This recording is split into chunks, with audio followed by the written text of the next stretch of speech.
जगन्नाथ एवं साधारण समस्या परिणत हो जाइए दांत पोक काटा छोट ठार बड़ पर्यंत दांत पोक काटुचे आप अनुरोध करते या गोटे वीडियो बनवाई आप अनुरोध करेंगे आपण अनुरोध को आम रखुनि यह कौन के संभव हो तो आपण को आम कहूँ दांत केमी पोक काटन आप मन रखि था लिंब काठी आपड़ी दांत घषा अभ्यास कर किछि दिन भितर आपंकर दांत पोक काटा कमी जाए एमतीक दांत दरज माढ़ी दरज यह आपंकर कमी जाए खाली से नुहे आप पाइकिया गछ जदि क्षीर में आप दांत कर दांतर अनेक रोग भल होगा सहित पायरिया भल हो जाए जदि मुहर आपंकर दुर्गंध बाहर पाटी दुर्गंध हो लेंबू रस आप पकई ताधे हल्का हल्का कुलुकुंचा पानी आप करूँ सब उषुम पानी व्यवहार करूँ एमतीक दांत माढ़ी फुलवा ता सहित दांत दर्ज होगा एमतीक दांत मूल पिंधा लवंग तेलर व्यवहार आप निहाती भाव करूँ या लवंग तेल व्यवहार कर सावधान दांतर माढ़ी जमी लवंग तेल न बाजी जो दांत पोक काटुची से आप रहा दरकार सईदब लुण सहित अदा आप घोरी दिंतु जो दांत पोक काट जनक जनक दांत खाई जाए से आप दिंतु देखिए दांत जो हलिबा आउ सहित दांत थरिबा एमती कालुआ हो सब भल हो जाए सईदब लुण सहित आप लेंबू रस मिसई पारे जहाद्वारा मुखर सुगंध आसीपर खाली से नुहे आप मन रखि था आप सोरिष तेल में लुण पकई आप दांत घषा अभ्यास करूँ साधारण मनुष्य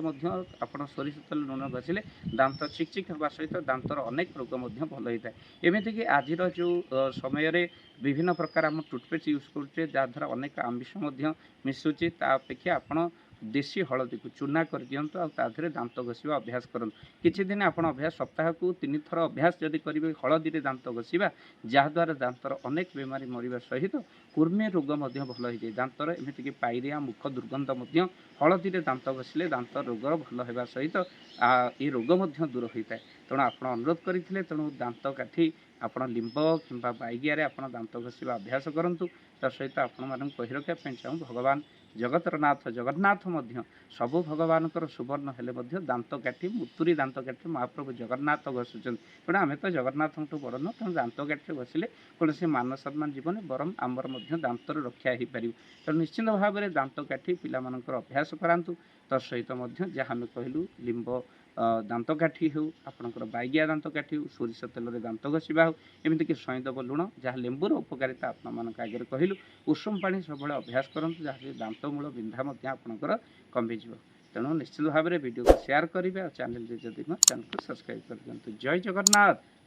जय श्रीराम प्रतिवर्ष पर ए वर्ष आसंता चंदन पूर्णमी जहाँकि मे 1 पड़ुछि ये चंदन पूर्णमी ठारू 9 दिन धरी श्री राम कथा साधुसंग रामरंग कार्यक्रम अनुष्ठित होगा जाऊँगी जहाँकि ए वर्ष 15 वर्ष होगला आ 15तम यही साधुसंग रामरंग कार्यक्रम आपण मैंने निश्चिंत भाव में जोगदेवे जहाँकि पूर्णाहुति आसंता 9 तारिख दिन पड़ुछि ओडिशार वरेण्य साधुसंत प्रवचक मानक द्वारा राम कथा अनुष्ठित होगा जाऊँगी तो यही राम कथा साधुसंग अन्नदान से आपड़ जो मैंने सहयोग करने को चाहती यज्ञ कार्य जो मैंने सहयोग करने चाहते स्क्रीन चलता नंबर आपण दान राशि पठे पारे जहाँकि उक्त कार्य लगे जहाँकि जगतसिंहपुर जिला बिरड़ी बालिया गोपीनाथपुर में माँ दुर्गा देवी प्रांगण में अनुष्ठित होगा जाऊँगी आसंता मे 1 ରୁ 9 तारिख पर्यंत ये भव्य कार्यक्रम में आपण दान निहाती भाव दरकार श्रद्धायुक्त हुई जो दान आप दिखती निश्चिंत आपणकर मंगल होगा सहित आपण परिवार मंगल है तेणु आपण परिवार मंगल राम कार्य को